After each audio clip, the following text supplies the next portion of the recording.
अगला यूनिट है BRL 106 का यूनिट नंबर 4 रिक्रूटमेंट। रिक्रूटमेंट का मतलब ये होता है कि कितना आपको रिक्वायरमेंट है एम्प्लॉइयों की, है ना? तो पढ़ते हैं एक-एक करके। कह रहा है कि be all the understand by the now retail industry are the capital industry as well as labour intensive. कह रहा है जो हम लोगों का रिटेल बिजनेस है ना, ये बिजनेस यह कैपिटल इंटेंसिव भी होता है और लेबर इंटेंसिव भी होता है। लेबर इंटेंसिव कैपिटल इंटेंसिव का मतलब क्या होता है कि जो हम लोगों का जो बिजनेस होता है इसमें बहुत सारे आपको जो रिसोर्सेज है, जो माल को है, मतलब आपको मतलब कैपिटल इन्वेस्ट में आपको इसमें कैपिटल भी खर्च करना होता है, यानी कि आपको सभी एम्प्लॉयी वगैरह पे भी मतलब एम्प्लॉयी कह रहा हूँ, जैसे आपको बहुत सा मतलब गुड्स पे भी मतलब आपको बहुत ज़्यादा काम करना होगा कि उसकी एक्सटीरियर या फिर मतलब वो कैसे विजुअल मर्चेंडाइजिंग, मतलब उसको कैसे माल को दिखाना है, कब आपको ऑर्डर करना है, कब आपको मतलब ये सभी चीज़ों को आपको मैनेज करना होता है अच्छे तरीके से। तो यहाँ कैपिटल इंटेंसिव हो गया। लेबर इंटेंसिव का मतलब ये होता है कि बहुत ही कठिन काम होता है, बोलो तो बहुत परिश्रम का काम करना होता है। इसमें संडे मंडे की छुट्टी नहीं होती है, त्योहारों को छुट्टी नहीं होता है, इसमें लगातार काम करने की आवश्यकता पड़ती है आपको। या इसमें जैसे कस्टमर भी आते हैं, आपके एम्प्लॉय भी रहते हैं, तो सब चीज़ों को मैनेज करना तो मतलब बहुत महत्वपूर्ण टास्क होता है एक रिटेल मैनेजर के पास, जो ऐसा मैनेजर होता है। तो फिर कह रहा है कि a retail organization careful required to make and the maintain a balance sheet. इसलिए जो एक रिटेल मैनेजर होता है या फिर रिटेल ऑर्गेनाइजेशन होता है, एक बैलेंस शीट क्रिएट करके रखती है, मतलब बैलेंस क्रिएट करती है किसके किसके बीच में, direct implication of the profit by the retailer. कह रहा है चाहे वह कैपिटल से रिलेटेड हो, चाहे वह लेबर से रिलेटेड हो, इन दोनों तरीकों मतलब इन दोनों को बहुत ही बैलेंस तरीके से रखती है। मीन्स कि जैसे कोई सा भी माल बहुत पुराना नहीं रखती है, या फिर बहुत बहुत ऐसा माल जो मतलब जो कभी सेल ही नहीं होता, उस तरह के नहीं रखती है। फिर और एम्प्लॉइयों को भी वेल ट्रेंड करके रखती है कि वो अच्छे तरीके वो लोग सर्विस दे सके, अच्छे तरीके से वो लोग परफॉर्म कर सके, है ना? तो वही कह रहा है इन दोनों के बीच में बैलेंस क्रिएट करके रखता है जो एक रिटेलर होता है। फिर कह रहा है this make the human resource function traditionally and the futuristic continue to be the done the most important asset of the retail organisation. कह रहा है जो मोस्ट यानी कि बहुत ज़्यादा इम्पॉर्टेंट ऑर्गेनाइजेशन के लिए है, चाहे वह कैपिटल हो चाहे वह लेबर है, दोनों के लिए इन दोनों को ट्रेडिशनली यानी परंपरागत यानी पुराने समय से जो हो रहा है, पुराने समय से जो लगातार होता आ रहा है, उन चीज़ों को अच्छे तरीके से मैनेज करना, या फिर फ्यूचरिस्टिक आगे चल कर के उसको अच्छे तरीके से मैनेज करते रहने के लिए इन चीज़ों में बैलेंस क्रिएट करना बहुत ही इम्पोर्टेंट टास्क होता है, बहुत ही इम्पोर्टेंट काम होता है। कह रहा है the success of the future of an organisation largely depend on the किस पे डिपेंड करता है सक्सेस, जो आपकी सफलता है, एक जो रिटेल बिज़नेस की सफलता है, वह किस पे डिपेंड करता है कि वहाँ की जो वर्किंग फ़ोर्स है, जो वहाँ के स्टाफ़ है, कितने अच्छे तरीके से उसमें अपना कैलिब्रेशन कर रहे हैं, कितने अच्छे तरीके से एक-दूसरे से जुड़े हुए हैं, एक-दूसरे में कोऑर्डिनेट करते हैं। कह रहे without the positive and creative contribution of the employee, retail organisation can not progress and prosper. कह रहा है कि अगर जो रिटेल ऑर्गेनाइजेशन है उसमें आपके एम्प्लॉय पॉजिटिव नेचर के नहीं हैं, क्रिएटिव नेचर के नहीं हैं, क्रिएटिव मीन्स कुछ अच्छा नहीं कर पा रहे हैं। पॉजिटिव का मतलब ये होता है कि जैसे वो आर्गू नहीं करते हैं अपने एम्प्लॉइयों के बीच, कस्टमर के बीच में, या फिर जैसे मतलब पॉजिटिव मतलब समझ पा रहे हो, है ना? तो वही कह रहा है इन चीज़ों को अगर अच्छे प्रकार से बिना मैनेज किए हुए आपका जो रिटेल ऑर्गेनाइजेशन है वह प्रोग्रेस कर ही नहीं सकता। फिर कह रहा है in order to achieve the goal of organisation, कह रहा है अचीव करने के लिए उस कंपनी या फिर ऑर्गेनाइजेशन की गोल को, कह रहा है it is necessary to recruit the people with as well as future requisite skill qualification experience. कह रहा है कि अगर आपको आपके रिटेल बिजनेस को अच्छे से चलाना है तो आपको ज़रूरत पड़ती है रिक्रूटमेंट की। रिक्रूटमेंट के मतलब कि लोगों को बाहर से बुलाने की, है ना? कि कितना लोगों की रिक्वायरमेंट है, कितना लोगों की ज़रूरत है, उन चीज़ों को आपको बहुत ज़्यादा ज़रूरत होती है ना? ये इस रिक्रूटमेंट में ये देखा जाता है कि क्या रिक्वायर्ड स्किल उस बंदे के अंदर होना चाहिए, क्या उसके अंदर क्वालिफ़िकेशन होना चाहिए, कितना उसके पास एक्सपीरियंस होना चाहिए। व्हाइल डूइंग सो जब हम लोग इस प्रकार का करते हैं, they must keep the present as well as future requirement of organisation in the mind. कह रहा है जब एचआर मैनेजर इस चीज को, इस प्रकार के काम को करता है, तो वह प्रेजेंट चीज को देखता ही देखता है, उसके साथ साथ एज वेल एज माने उसी के साथ साथ वह फ्यूचर में किस प्रकार के ऑर्गेनाइजेशन की रिक्वायरमेंट हो सकती है, उन चीजों को भी अपने दिमाग में रखता है। कह रहे recruitment is the distinct from the employment and the selection. कह रहा है जो रिक्रूटमेंट होता है यह अलग होता है, भिन्न होता है किससे, एम्प्लॉयमेंट और सिलेक्शन। जैसे सिलेक्शन जो होता है आपको उसमें से सिलेक्ट करना, बहुत सारे लोग हैं उसमें एक लोगों को पकड़ के आपको सिलेक्ट करना है। एम्प्लॉयमेंट यानी किसी को आप जॉब दे रहे हो, तो मतलब इन चीजों को और सिलेक्शन दोनों अलग अलग चीजें हैं। फिर कह रहा है once the required number and the kind of human resource are the determine, manage must find the place or the avenue from where the required human resource has been made the available, beside the certain the means of the attracting the suitable candidate for the job selection in them the retail organization।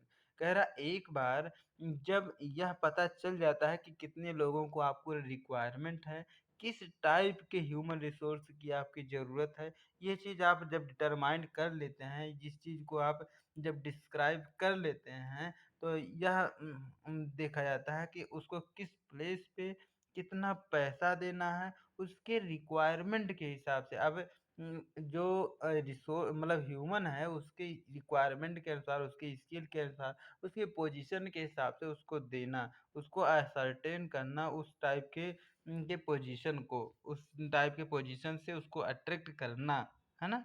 फिर in this unit, इस unit में हम लोग बहुत सारी चीज़ें पढ़ेंगे जो एक एक करके पढ़ते हैं। तो रिक्रूटमेंट मीनिंग एंड इम्पोर्टेंस। कह रहा है कि रिक्रूटमेंट का मीनिंग क्या होता है, इसका इम्पोर्टेंस क्या होता है।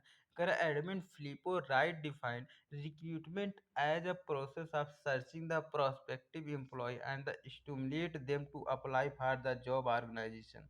कह रहा है जो रिक्रूटमेंट होता है ना, यह एक प्रकार का प्रोसेस होता है जिसमें सर्च किया जाता है प्रोस्पेक्ट एम्प्लॉय, यानी कि जो बात मतलब हो सकते हैं एम्प्लॉय आपके ऑर्गेनाइजेशन के अंदर में, या stimulate apply for the job, या फिर उस जॉब को अप्लाई करवाने के लिए उसको स्टूमुलेट किया जाता है, उसको पुश किया जाता है, उसको अंदर से जगाया जाता है कि भाई आप इस ऑर्गेनाइजेशन में मेरी इस प्रोसेस मतलब ऑर्गेनाइजेशन में ये चीज़ वैकेंसी है और आप इस चीज़ में आएँ, अपना मतलब योगदान दें।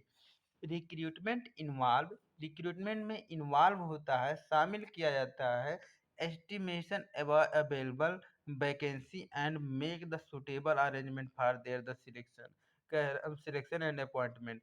कह रहा है जो रिक्रूटमेंट में क्या कौन कौन सी चीज़ें, मतलब रिक्रूटमेंट में सिलेक्शन नहीं किया जाता है, बट सिलेक्शन के लिए अरेंजमेंट एक सुटेबल, यानी कि जो उस चीज़ के लिए सुटेबल है उस चीज़ को अरेंजमेंट करवाना, और उस वैकेंसी को कितना वैकेंसी है, कितना पद खाली है, इन चीज़ों को अनुमान लगाना, यह रिक्रूटमेंट में के अंडर में आता है। कह रहा है in order to attract the people for job, organisation must communicate position in such a way that job seeker respond. कह रहा है कि इसमें कुछ इस प्रकार से एचआर मैनेजर काम मतलब काम करता है, जिससे जो जॉब सीकर है, जो जॉब करने वाले लोग हैं, उससे अट्रैक्ट हो सकें, उन तक यह मैसेज कम्युनिकेट कर सके, वहाँ तक पहुँच सके, वहाँ तक शेयर हो सके। कह रहा है to be the cost effective recruitment process should attract the qualified applicant and provide the enough information of the unqualified person to be the self selection themselves out। कह रहा है कि इसके अच्छा रिक्रूटमेंट प्रोसेस क्यों किया जाता है? कह रहा है क्योंकि यह मतलब कॉस्ट इफेक्टिव होता है। मतलब इसमें एक बार आपको मतलब पैसा मतलब खर्चा तो होता है, लेकिन इसमें आप क्वालिफाइड पर्सन को आप चुन सकने की एक आपको मौका मिलता है रिक्रूटमेंट प्रोसेस में। है ना? अरे भाई कहीं जॉब वगैरह मतलब कहीं इसका एम्प्लॉइयों की कहीं मार्केट तो है नहीं कि जा कर के आप एम्प्लॉई को जिस प्रकार की आपके एम्प्लॉई की ज़रूरत है उस चीज़ को खरीद लाते हैं। मतलब हमेशा अवेलेबल तो नहीं रहते हैं। तो इसलिए जब आपको ज़रूरत होती है, क्योंकि जो बिज़नेस होता है ना यह मौका परस्त टाइप का होता है ना? कि यह मतलब अवसरवादी अक्सर होता है। तो जब सही समय पे एम्प्लॉयी नहीं रहते हैं तो आपको उतना प्रॉफ़िट जनरेट नहीं होता है। जब वह टाइम चला जाता है, तो एम्प्लॉयी रहते हुए भी मतलब उस चीज़ को आप कर नहीं सकते। तो वही है, कह रहा है कि सही समय पे मतलब आप इन चीज़ों को अट्रैक्ट कर सकें और अपनी इन्फॉर्मेशन के थ्रू क्वालिफ़ाइड पर्सन को आप उनको चुन सकने में आपको एक अवसर मिलता है, एक आपको चांस मिलता है। कह रहा है थस माने इस प्रकार से recruitment process begin the new recruit are the sort and end their the applicant of the submitted. कह रहा है कि जो रिक्रूटमेंट प्रोसेस होता है कहाँ शुरुआत होती है कि नए लोगों को मतलब ये देखना कि कितना लोगों की ज़रूरत है मतलब उनको रिक्रूट करना मतलब एप्लीकेशन फिर जब एप्लीकेशन सबमिट हो जाता है एप्लीकेशन भर जाता है ना? वहाँ तक की प्रोसेस को शॉर्ट लिस्टिंग वगैरह इसी के अंडर में आती है ना? तो वहाँ तक की प्रोसेस रिक्रूटमेंट कहलाता है। फिर कह रहा है result of the pool of applicant from the new employ are the selection. अच्छा ये जो इसका मतलब सिलेक्शन हो मतलब इसका जो रिजल्ट आता है मतलब कितने लोगों का क्या हुआ, ये चीज़ें होती हैं सिलेक्शन। मतलब इसमें देखा जाता है कौन लोग सिलेक्ट हुए, कौन लोग डिसिलेक्ट हुए। तो सिलेक्शन प्रोसेस भी हम लोग पढ़ेंगे अच्छे से अगले यूनिट में। कह रहा है the general purpose of the recruitment to provide the pool of potential qualified job candidate. कह रहा है इसका यह पर्पज होता है, इसका यह उद्देश्य होता है कि जिससे एक pool of applicant potential qualified person वहाँ पे आ सके, यानी कि बहुत सारे लोग आ सके उस टाइप के जॉब को परफॉर्म करने के लिए, जिससे आप सही पर्सन को क्वालिफाइड पर्सन को आप चुन सकें। कह रहा है इसका मतलब इसका कौन-कौन सा उद्देश्य होता है, कौन-कौन क्या क्या पर्पज़ होता है, तो ये एक-एक चीज़ों को पढ़ते हैं। कई पॉइंट में लिखा है। कह रहा है determine the present and future requirement of retail organisation in conjunction with the personal planning and the job analytic activities. कह रहा है इसमें डिटरमाइन किया जाता है प्रेजेंट और फ्यूचर रिक्वायरमेंट। है ना? कि प्रेज़ेंट अभी में कितने लोग कितना मतलब चीज़ कितना लोगों की आवश्यकता है और फ्यूचर में कितने लोगों की आवश्यकता पड़ सकती है, इन चीज़ों को शामिल किया जाता है इसमें। है ना? फिर कह रहा है increase the pool of candidate. कह रहा है increase the pool of candidate. इसमें जो ये मतलब ये जो रिक्रूटमेंट होता है, इसमें बहुत सारे लोगों को मतलब इनवाइट करते हैं, बहुत सारे लोगों को मतलब बुलाते हैं, बहुत सारे लोग इसमें एप्लीकेशन भरते हैं, वैकेंसी के लिए अप्लाई करते हैं। है ना? तो इसीलिए कह रहा है यह पूल ऑफ यह पॉजिटिव नेचर का आप ये कह सकते हो। जो सिलेक्शन प्रोसेस होता है उसमें हम लोगों को छँटनी किया जाता है ना, तो उसमें वो नेगेटिव नेचर का होता है। बट ये जो रिक्रूटमेंट होता है, इसमें लोगों को बुलाया जाता है, अट्रैक्ट किया जाता है। कह रहा है gonna help increase the success rate of the selection process by reducing the number of the visible under the qualified over qualified person। कह रहा है कि जो लोग वेल क्वालिफाइड पर्सन हैं या फिर जो ओवर क्वालिफाइड पर्सन है उन या भाई देखो आपको ज़रूरत है एक हेल्पर की ज़रूरत है और वो एमबीए किया हुआ है इंसान है तो एमबीए वाले को थोड़ी ना आप मतलब ऐसे पोजीशन पे रख सकते हो। तो वही कह रहा है अगर वो ओवर क्वालिफ़ाइड है तब भी मतलब आपको गड़बड़ बात है और अंडर क्वालिफ़ाइड है तब भी गड़बड़ बात है कि उस काम को मतलब कर ही नहीं पाएगा वो। अब भाई जिसे आपको एक कैशियर की ज़रूरत है वह कभी आज तक कंप्यूटर देखा ही नहीं है। तो यही चीज़ होती है ना कि वह अंडर क्वालिफ़ाइड भी नहीं होना चाहिए, ओवर क्वालिफ़ाइड भी बहुत ज़्यादा ना हो भाई। इन चीज़ों को मैनेज इन सक्सेस रेट में आपकी मतलब यह बहुत हेल्प करता है, बहुत आपकी यह मदद करता है, इंक्रीज़ करता है, बढ़ाता है, हेल्प कराता है। फिर कह रहा है help reduce the profitability that job applicant. कह रहा है once recruitment and the selection be कह रहा है कि यह उस एप्लीकेशन उस एप्लीकेंट से उस जॉब सीकर से जो प्रॉफिटेबिलिटी हो सकती है यह रिड्यूस करता है ना। यानी कि जैसे ये जो रिक्रूटमेंट प्रोसेस होता है इसमें भी इसका भी कुछ कॉस्ट आता है भाई, इंटरव्यू वगैरह के लिए देते हैं, एडवर्टाइजमेंट कराते हैं और सब पैनल इंटरव्यू के लिए सब कुछ अरेंजमेंट करवाते हैं, तो उसमें खर्चा लगता है। तो वही सब कह रहा है मतलब उसकी प्रॉफिटेबिलिटी तो कम कराता है, बट ये लॉन्ग टर्म के लिए सही होता है। कह रहा बट वंस द रिक्रूट कह रहा है एक बार वह रिक्रूट हो जाता है, वह एक बार जब उसका मतलब सबमिट एक्सेप्ट मतलब उसका एप्लीकेशन एक्सेप्ट कर लिया जाता है, फिर वह अगले स्टेप में जाता है सिलेक्शन प्रोसेस में। कह रहा B leave the organization after the short period of the time। फिर क्या करना कब begin identify and prepare the potential job applicant who will be appropriate the candidate।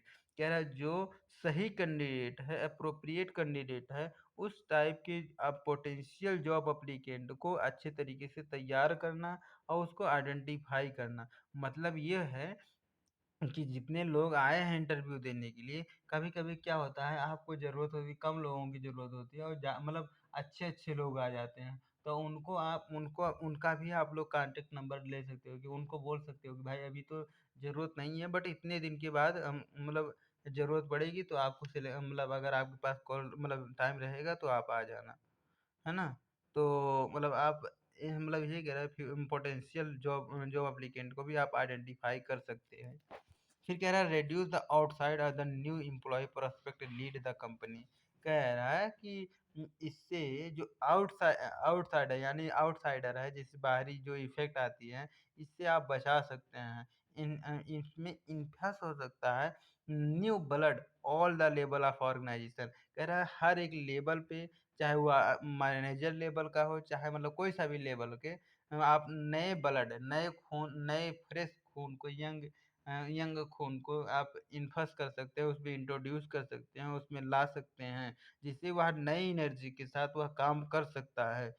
फिर कह रहा है develop the organisation culture attract the competent people to the company. कह रहा है इसमें डेवलप आप कर सकते हैं, उसके अंदर विकसित कर सकते हैं इस प्रकार के कल्चर को जिससे वह उस कंपटीशन को पार कर जाए। फिर कह रहा है search for the employee work skill fit company value. कह रहा है कि हम लोग ऐसे लोगों की तलाश करते हैं जो उस कंपनी की वैल्यू के हिसाब से उस कंपनी के इमेज के अनुसार उसके अंदर वो स्किल फिट होना चाहिए, उसके अंदर वो चीज़ें स्किल होना चाहिए। ऐसा नहीं कि आप कोई ऐसा एम्प्लॉय लेकर आए जिसकी मतलब थोड़ा-सा बिहेवियर आपकी कंपनी की वैल्यू को इमेज को खराब कर रही होती है। तो ऐसे लोगों के जो आपके वैल्यू के अनुसार हैं, उन चीज़ों को आप सिलेक्शन कर सकते हैं। Divide the methodology of the accessing the psychological trait. कह रहे हैं उसके साइकोलॉजिकल ट्रेट के अनुसार, साइकोलॉजिकल बिहेवियर के अनुसार उसको आप एक्सेस कर सकते हैं। Search for talent globalisation and not just within the company. कह रहा है कि सर्च करते हैं उसके टैलेंट को मतलब ग्लोबलाइजेशन यानी कि जब हम लोग रिक्रूटमेंट करते हैं तो ऐसा नहीं कि आप मेरे ही गाँव का होना चाहिए या फिर इनके गाँव का होना चाहिए, वह कहीं से भी आ सकता है। और एक्सेस करते हैं उससे मतलब अनुमान लगाते हैं या फिर उसको देखते हैं कि उसकी साइकोलॉजिकल ट्रेट क्या है, उसकी मतलब दिमाग में कैसा भरा हुआ है। फिर कह रहा है सर्च फॉर द टैलेंट, हाँ, ये तो हो गया।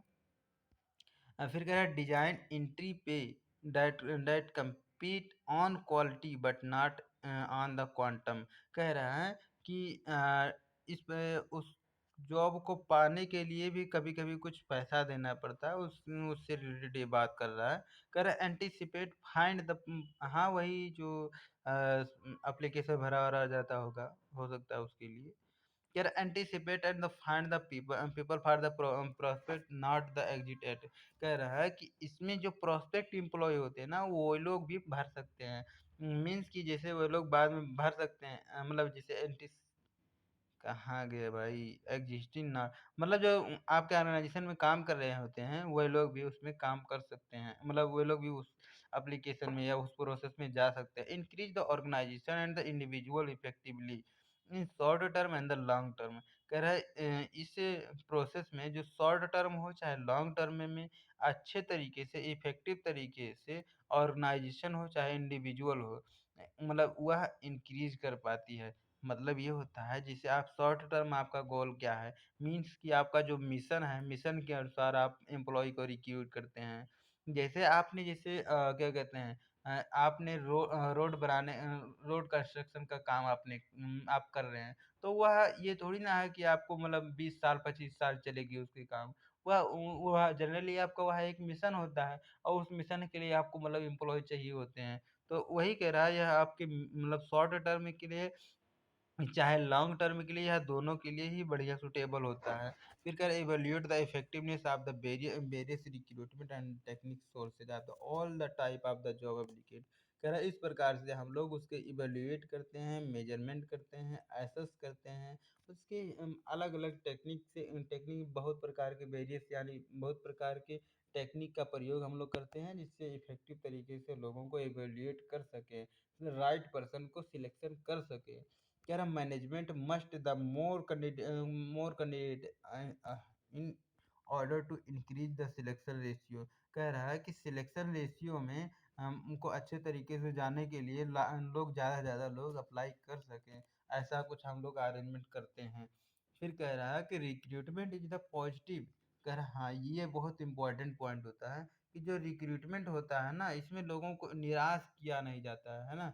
हालांकि इसकी भी लिमिट होती है कि जैसे कि आप मतलब 2 पोजीशन के लिए है तो उसमें 20 लाख लोग आ जाएँ, तो उसकी भी एक लिमिट होती है। बट जैसे इसमें क्या होता है ज़्यादातर ये पॉजिटिव नेचर का होता है मतलब ज़्यादा से ज़्यादा लोग इसमें आ सकें। जैसे अगर 2 लोगों की ज़रूरत है तो इसमें 50-60 लोग भर सकते हो, ऐसा कुछ मतलब अरेंजमेंट करते हैं।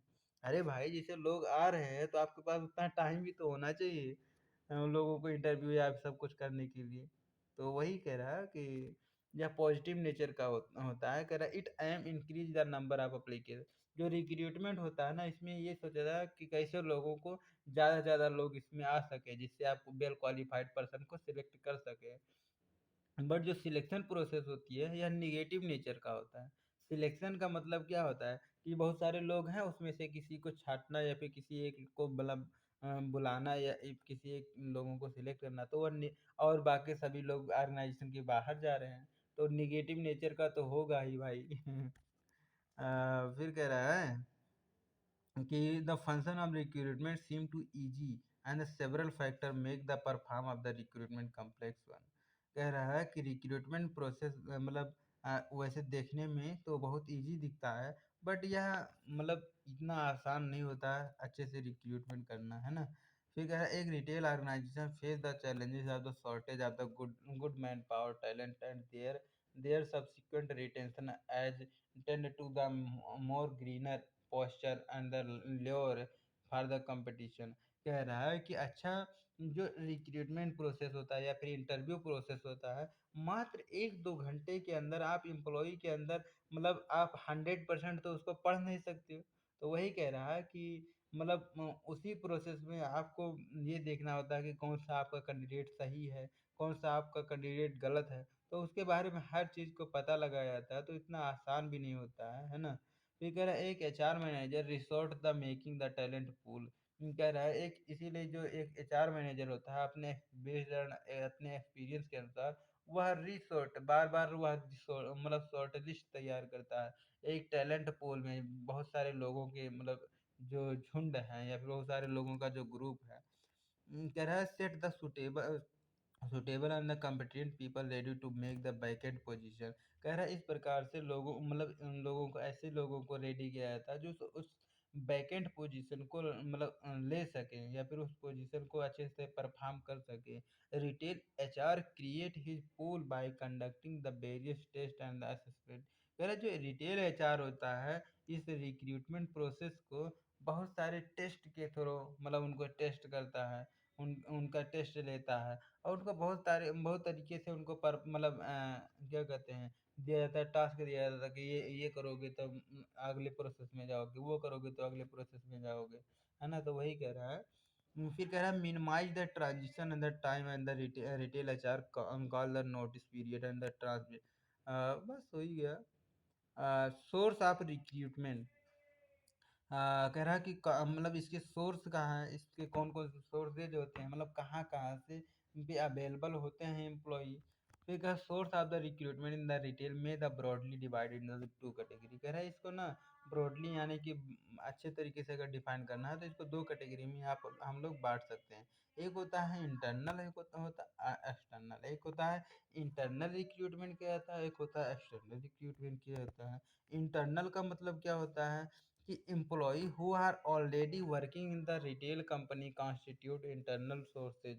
रिटेच कह रहा है कि वही एम्प्लॉय जो लोग आपके अंदर, आपके ऑर्गेनाइजेशन के अंदर, आपके रिटेल बिजनेस के अंदर पहले से ही काम को कर रहे होते हैं। जैसे कि कौन से लोग होते हैं, जैसे जो लोग रिट्रेच होते हैं, रिटायर होते हैं, dependent on the disease disease employ generally the constitute other. कह रहा है जब लोगों को रिट्रेच किया जाता है यानी जबरदस्ती उस कंपनी से निकाल दिया जाता है, या फिर एम्प्लॉय खुद रिटायर हो रहा होता है, या फिर कुछ मतलब ऐसे प्रोसेस जिससे एम्प्लॉय लगातार छोड़ के जा रहे होते हैं, है ना? मतलब वे लोग रिजाइन करके करते हुए जा रहे होते हैं। तो हम लोग देखते हैं कि मतलब भाई मतलब ये तो कंपनी में वैकेंसी, कई वैकेंसी राइजेज हो रही है, कई वैकेंसी खाली हो रही है।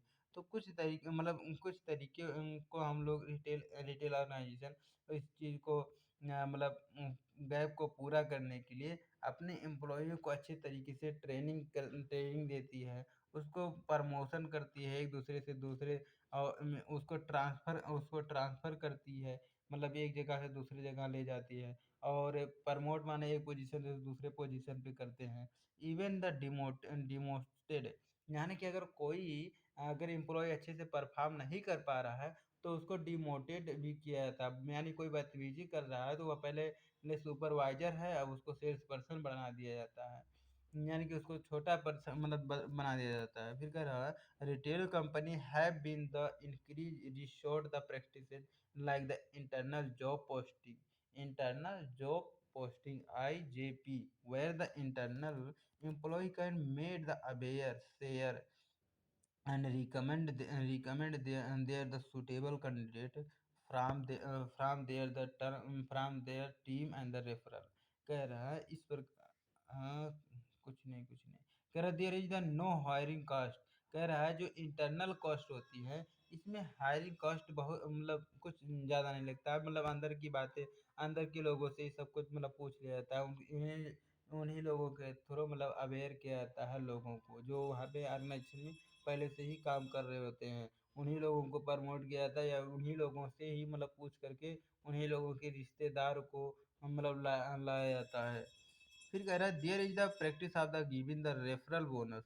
कह रहा है जब एम्प्लॉई अच्छे मतलब इस प्रकार से रेफर करता है अपने रिश्तेदार को या फिर सही कैंडिडेट को करवाता है तो उसको एक बोनस भी दिया जाता है, मतलब एक पैसा भी दिया जाता है ना? फिर कह रहा है internal requirement who refer the new employ of the selection. जो इस सिलेक्शन प्रोसेस में नए एम्प्लॉय को मतलब रेफर किया था, मतलब बताया था HR मैनेजर को। कह रहा है internal recruitment is the great source of the motivation for the existing employ. कह रहा है जो इंटरनल एम्प्लॉय होते हैं उनको यह मौका मिलता है अपने स्किल को, अपने अपनी चीज़ों को मतलब अपने स्किल को आगे और अपग्रेड करने के लिए, जब उसको मतलब प्रमोट किया जाता है एक दूसरे पद में, या फिर एक एक पद से दूसरे पद पे ट्रांसफ़र किया जाता है, मतलब एक जगह से दूसरे जगह ट्रांसफ़र किया जाता है। तो ट्रांसफ़र तभी ना होता है भाई जब उसकी सैलरी बढ़ती है। तो फिर कह रहा है कि यह एक बहुत ही अच्छा मौका होता है एम्प्लॉय को और आगे बढ़ने का, और यह मोटिवेशन भी प्रोवाइड करता है उसको। फिर कह रहा है इंटरनल रिक्रूटमेंट जो मतलब एग्जिस्टिंग एम्प्लॉय है।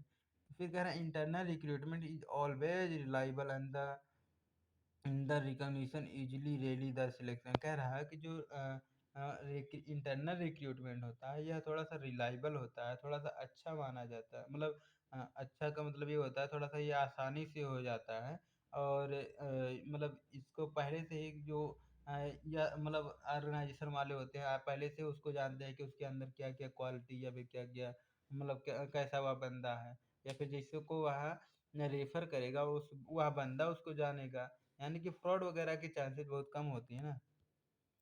तो अगला होता है एक्सटर्नल रिसोर्सेज। एक्सटर्नल मीन्स बाहर से अगर आपको लाना है कि तो external resources outside the retail company can the available the service.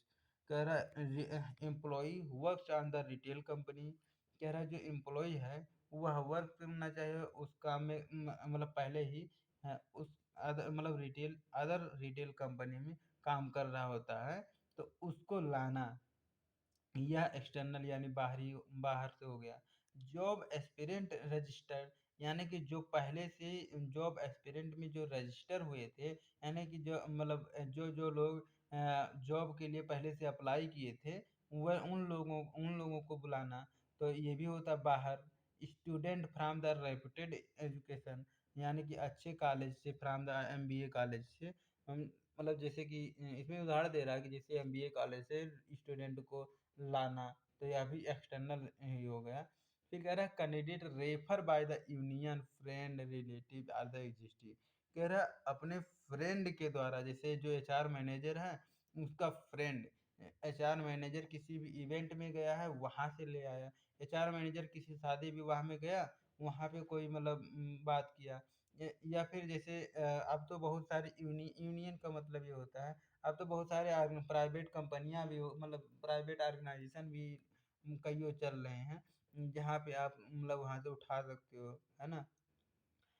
तो उन लोगों का जैसे आप लेबर यूनियन आप नाम सुने होंगे या फिर ये यूनियन वो बहुत सारे यूनियन चलते हैं, है ना। जैसे टीचर यूनियन चलता है तो मतलब अभी आप देखेंगे तो उनके अनुसार भी वहाँ से भी आप ला सकते हो।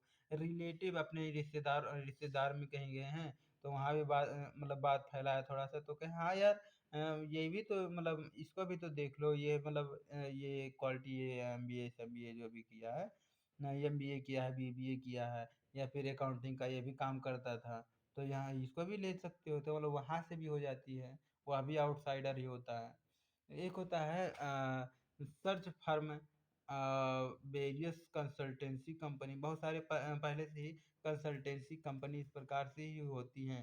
ये मतलब जैसे आप कई कई सारे कॉन्ट्रैक्टर होते हैं जिसके मतलब जब जाते हैं तो उनके पास पहले से कई बंदे उसके अंडर में होते हैं तो वह भी मतलब वहाँ से जो हो जाती है। और बहुत सारे फर्म होते हैं ऑर्गेनाइजेशन जो इस प्रकार के काम कर रही होती है।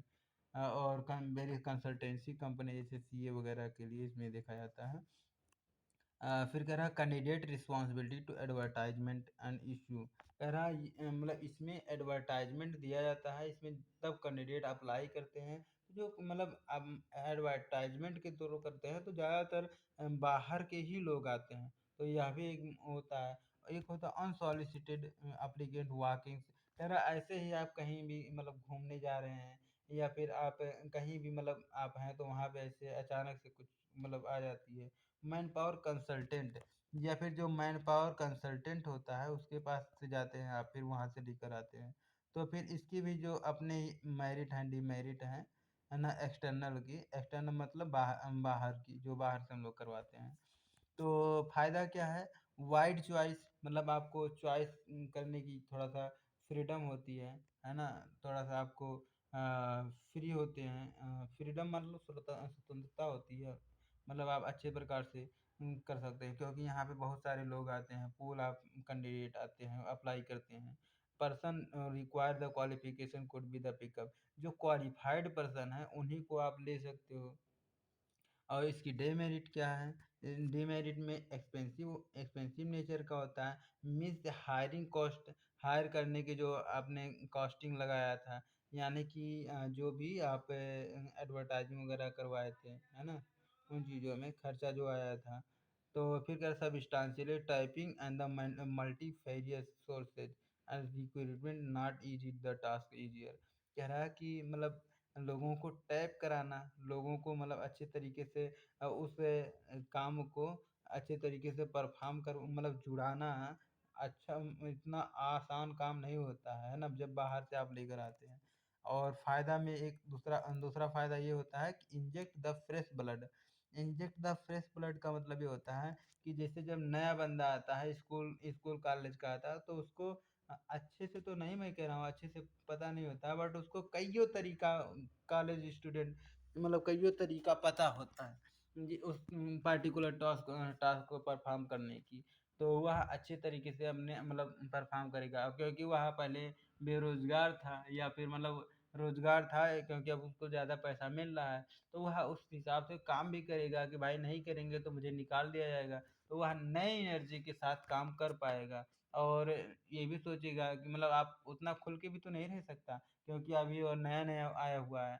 कह रहे the people with the special skill and the knowledge कह रहे हैं इस प्रकार के आप स्पेशल स्किल और नॉलेज के एम्प्लॉयी को लेकर हायर कर सकते हो जो existing employee and the pave the innovate way वह एक ही काम को कइयों तरीके से वह काम करने के तरीका को वह पता हो सकता है। और अगला नुकसान क्या होता है यह टाइम कंज्यूमिंग होता है।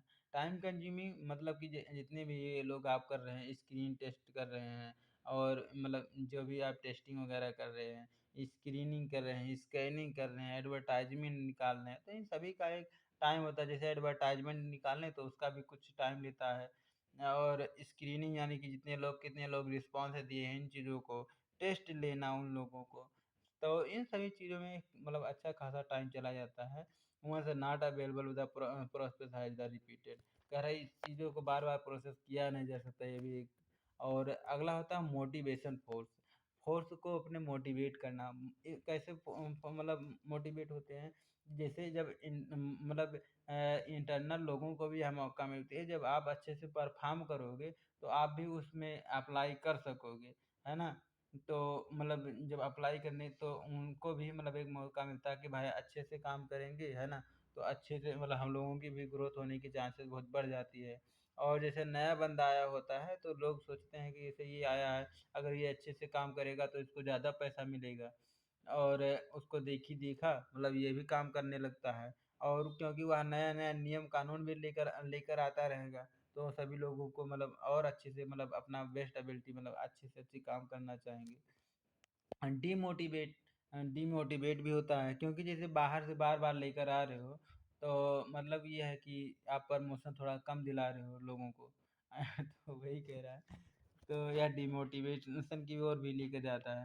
कह रहा है excited employee who have the put the consider the service में the register process of the filling of the vacancy.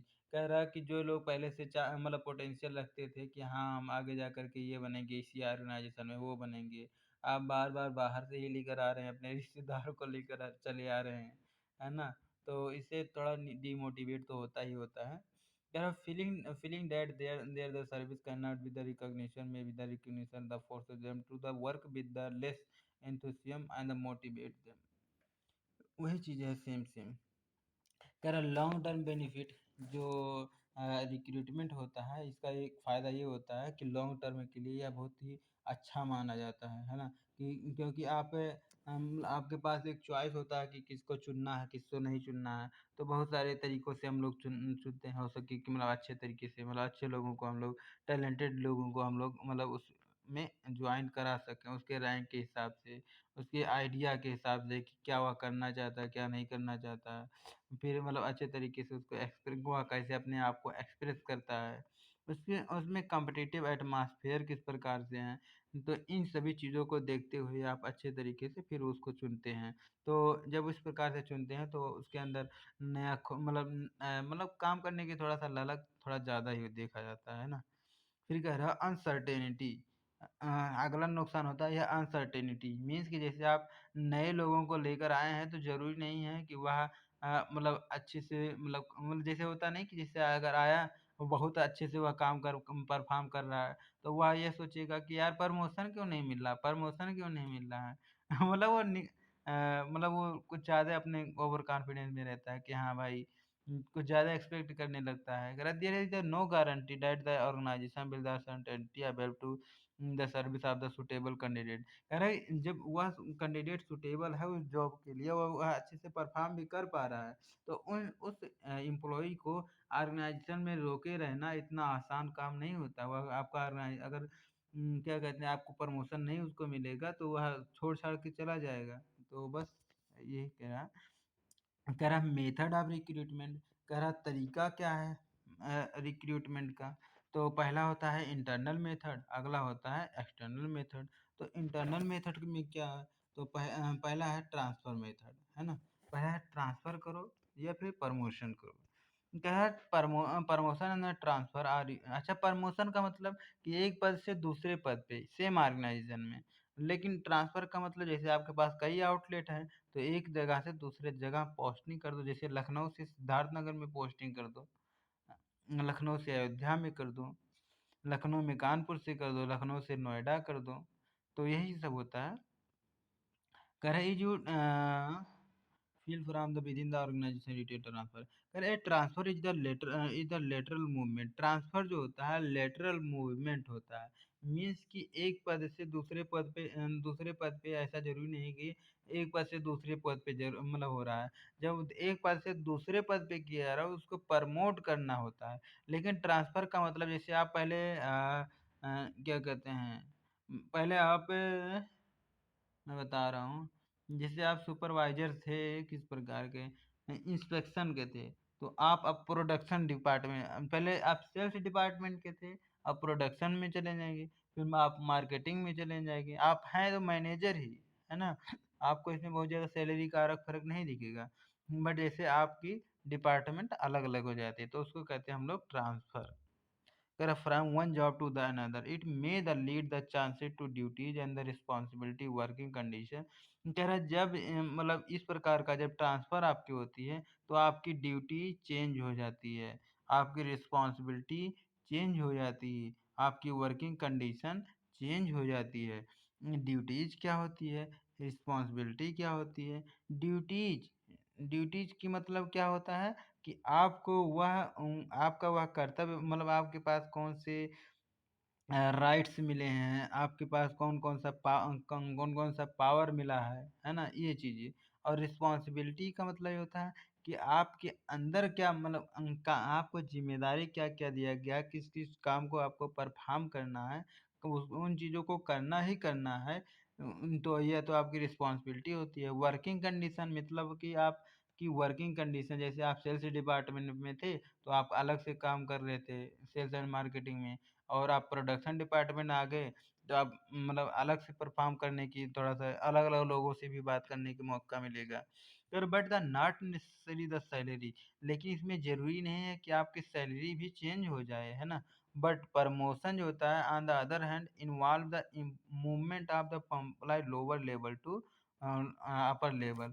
कह रहा है इसमें जो प्रमोशन होता है लोअर लेवल से अपर लेवल पे आपको मिल जाता है इसमें भी आप चांसेज होती है कि आपकी ड्यूटीज चेंज हो जाए, मतलब आपको आपकी जो पावर है वह चेंज हो जाती है सब कुछ, न- है ना। राइट्स आपके राइट्स एंड पावर जो भी आपकी दूसरी आ जाती है।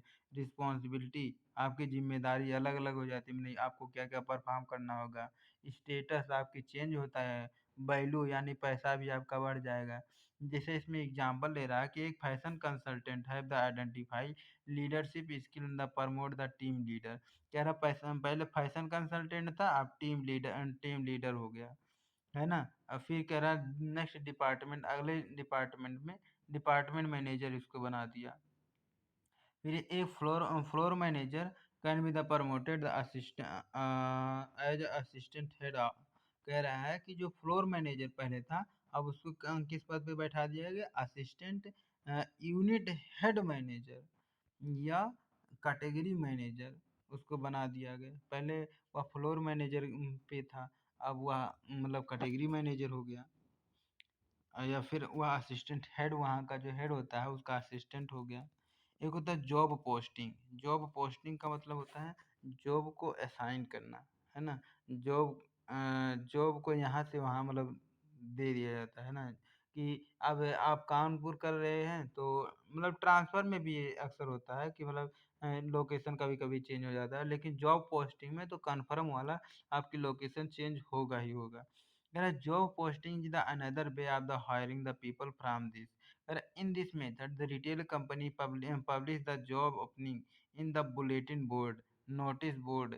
कह रहा है जॉब पोस्टिंग में क्या होता है कि जॉब टाइप का होता है इसमें बुलेटिन बोर्ड पे चिपका दिया जाता है। एक ब्लैक एंड वाइट का कागज होता है, बुलेटिन बोर्ड पे चिपका दिया जाता है या फिर जो बोर्ड लगा होता है बाहर उस पे एक वाइट ब्लैक एंड वाइट का जो होता है वहाँ पे चिपकाया जाता है जहाँ पे लोग स्टाफ खाना पीना खाते हैं या फिर या फिर स्टाफ जहाँ से अंदर बाहर होता है गेट पे लिख देते हैं या इलेक्ट्रॉनिक माध्यम से या फिर किसी ऐप के थ्रू मतलब कर देते हैं। Karawan, the important advantage of this method offer the chance to the highly qualified person working with the retail company to look the growth opportunity with the working। कह रहा है इसमें में एक ग्रीन सिग्नल दिया जाता है कि जिसमें लोग उस टाइप के मतलब जितने भी लोग हैं उसमें आ सकते हैं अपने काम को परफॉर्म कर सकते हैं। टेक्नोलॉजी है the play the crucial role. जो टेक्नोलॉजी इसमें होती है बहुत अच्छा इसमें बहुत महत्वपूर्ण रोल निभाती है। सच information available on the portal. कह रहा है इस प्रकार की इन्फॉर्मेशन बहुत सारे पोर्टल बहुत सारे ऐप के थ्रू मेल के थ्रू और कुछ सोशल मीडिया वैसे जैसे एचआर मैनेजर हो होते हैं इंस्टाग्राम वगैरह पे भी रहते हैं या फिर लिंक्डइन पे भी रहते हैं तो वहाँ पे अपना मतलब सब कुछ प्रोसेस करते रहते हैं। एक होता है एम्प्लॉय रेफरल। एम्प्लॉय रेफरल का मतलब यह भी इंटरनल ही होता है। एम्प्लॉय रेफरल का मतलब कि जो आपका एम्प्लॉय है वो अपने रिश्तेदारों को बता दिया या फिर किसी मतलब बंदे को जो जिसको जान रहा होता है तो इसमें बोनस वगैरह दिया जाता है ना उसको अभी पढ़े हम लोग। तो कह रहा है employ referral means the using the personal contact of the employ to to the locate the job prospect. कह रहा है it is the recommend from the current employ regarding a job if a job applicant logic behind the employee preferred is that it takes the one to know employee working organization in case are the encouraged to recommend the names of the known person working in the other बस इसमें बहुत ज़्यादा कुछ बताया नहीं है कि जैसे एम्प्लॉय पहले से काम कर रहा हो वो अपने अपने रिलेटिव वगैरह को मतलब वह रेफर करता है जिसको अच्छे तरीके से पहले से ही जान रहा होता है और उसकी मतलब ढूंढने की आपको बहुत ज़्यादा ज़रूरत पड़ती नहीं आप अच्छे प्रकार से उसके बिहाइंड उसके पीछे बैकग्राउंड को भी आप समझ सकते हैं कि इसकी फैमिली बैकग्राउंड किस प्रकार से होती है या फिर थोड़ा सा इस पर ट्रस्ट होता होता है। अगला मेथड जो होता है एक्सटर्नल मेथड है ना। क्या एक्सटर्नल मेथड में एक होता है कैंपस सिलेक्शन। कैंपस सिलेक्शन का मतलब कॉलेज में जा जा करके कह रहा this is the direct method of the recruitment people by the visiting the academic institution such as college and institution. कह रहा जी एचआर मैनेजर होता है डायरेक्ट विजिट करता है किसी भी एमबीए कॉलेज में बीबीए कॉलेज में और फिर वहाँ से लोगों को इंटरव्यू वगैरह लेकर के फिर वहाँ से डायरेक्ट इनवाइट करता है कि आओ भाई मेरे में जॉब करो। कह रहा है फिर कह रहा है here the HR of the retail company visit the reputed educated institution for the view the pickup the job experienced have the requisite technical and the professional skill. कह रहा है जिससे मतलब जिस प्रकार की भी उसको ज़रूरत होती है उस टाइप के वह कॉलेज में जाता है। चाहे वह प्रोफेशनल स्किल की ज़रूरत होती है तो वह बीबीए एमबीए एमकॉम स्टूडेंट को ढूंढता है टेक्निकल स्टूडेंट को देता है देखता है तो वह मतलब जैसे क्या कहते हैं पॉलीटेक्निक हो गई आईटीआई हो गया बीटेक हो गया या फिर क्या कहते हैं बीसीए कोर्स जहाँ पे होती है उस टाइप के स्टूडेंट को वह ढूंढता है बीकॉम को भी ढूंढता है। फिर कहा है job seeker are the provider the information about the job and the recruit in advance. कह रहा है जो इसमें जॉब सीकर होते हैं जो जो लोग जॉब चाहते हैं मतलब पहले से ही अपना इंफॉर्मेशन प्रोवाइड करते हैं रेज्यूम वगैरह पहले से बना करके रखते हैं। क्या retail company get the detail profile of the job Sikar constant exchange of the information with the कह रहा है कि इसमें कंपनी भी कुछ अपने बारे में बताती है जॉब के मतलब जॉब सीकर जो जिसको जॉब चाहिए और जॉब सीकर भी उसको दे देता है अपना रेज्यूम वगैरह उसके बारे में भी जान लो। फिर कह रहा है another is the important aspect of their is the fresh talent. कह रहा है इसमें चांस होती है आपको फ्रेश टैलेंट को आइडेंटिफाई करने की, कि इसमें पोटेंशियल होगी, कि इसमें पोटेंशियल नहीं होगी, क्या-क्या किया हुआ है, तो आगे भी वो अच्छा परफ़ॉर्म कर सकता है, इसके अनुसार आप कर सकते हैं, है ना?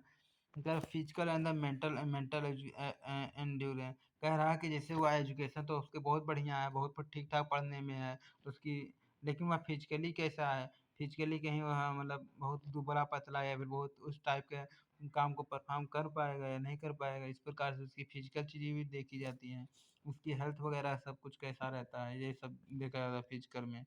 अगला होता है एडवर्टाइजिंग के थ्रू मतलब एम्प्लॉय को हायर करना। Ankara company give the advertising to attract the prosper job seeker.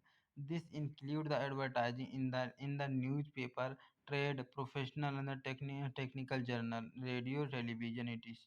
कह रहा है इसमें जो एडवर्टाइजिंग किया जाता है, जो न्यूज़पेपर के थ्रू, ट्रेड के थ्रू, व्यापार कोई सा भी व्यापार चल रहा है, उसमें व्यापार में उसमें थ्रू प्रोफ़ेशनल कोई प्रोफ़ेशनलिस्ट है, जैसे सीए कंसल्टेंट है, वकील है, मतलब इस प्रकार के। फिर कह रहा है अगला होता है टेक्निकल डिपार्टमेंट में, टेक्निकल अभी बताया क्या-क्या होता है।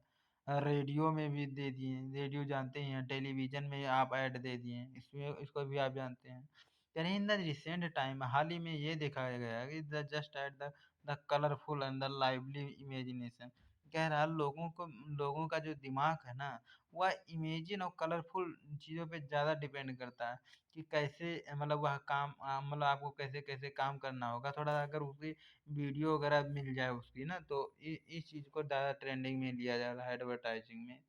कह रहा दिस कॉस्टली, यह कॉस्टली होता है, लेकिन it remain the choice of the retailer specialised job role. लेकिन आपको कौन-सा जॉब परफ़ॉर्म करवाना है, जब उसको वीडियो मिल जाता है ना, तो मतलब वह मतलब क्या कहते हैं स्पेशलाइज़ ले सकते हैं। मीन्स कि आप अदर टाइप के नहीं, मतलब उसी टाइप सुटेबल कैंडिडेट को आप चुनने में थोड़ा-सा और हेल्प करता है। कह रहा social media has the contribute the immense of the direction.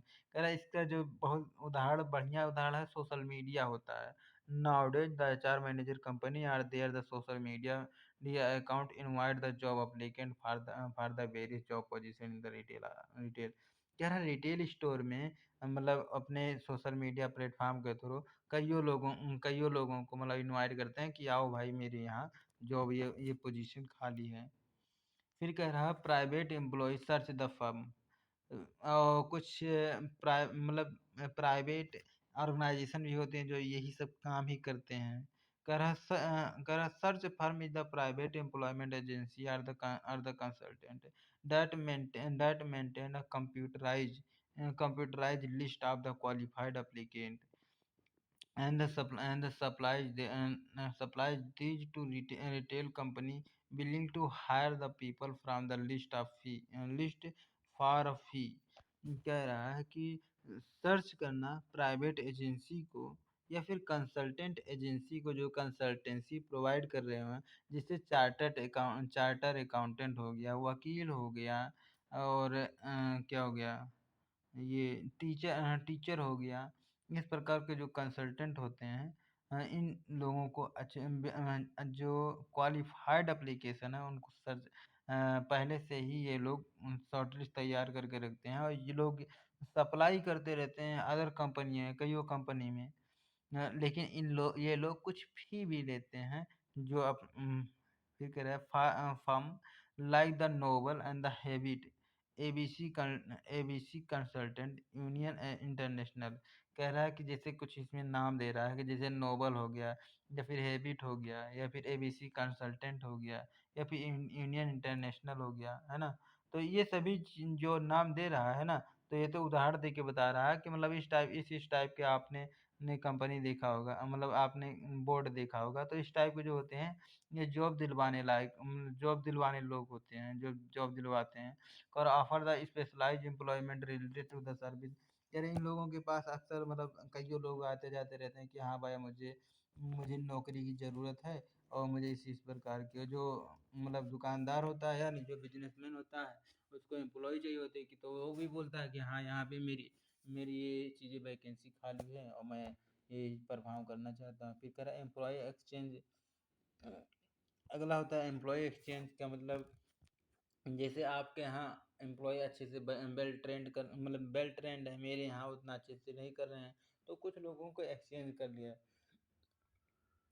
अदला बदली कर लिया जाता है। As the stationery recruitment company are also expected to notify employment exchange act 1959 कह रहा है। उन्नीस इसमें एक एम्प्लॉयमेंट एक्ट भी 1959 में आया है, जो लीगली आप एक्सचेंज कर सकते हैं। Their vacancy through the prospect employ exchange create all over the India helping the.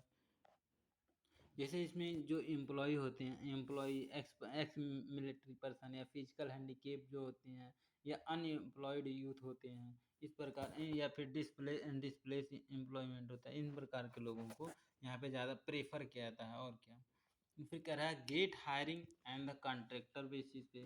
कह रहा है गेट पे हायरिंग यानी कि वही अभी जो बुलेटिन बुलेटिन वगैरह, यानी कि इस प्रकार के जो मतलब वर्कर होते हैं, जैसे आपको एक ट्रक माल आया तो उस ट्रक माल को मतलब आपको उतरवाना है या फिर रखवाना है कहीं पे, तो आपको मतलब ऐसे ज़रूरत पड़ेगी, तो मतलब आप कहें मतलब गेट हायरिंग इस प्रकार के जो लोग करते हैं, तो मतलब ऐसे मतलब वाकई में कर दिए।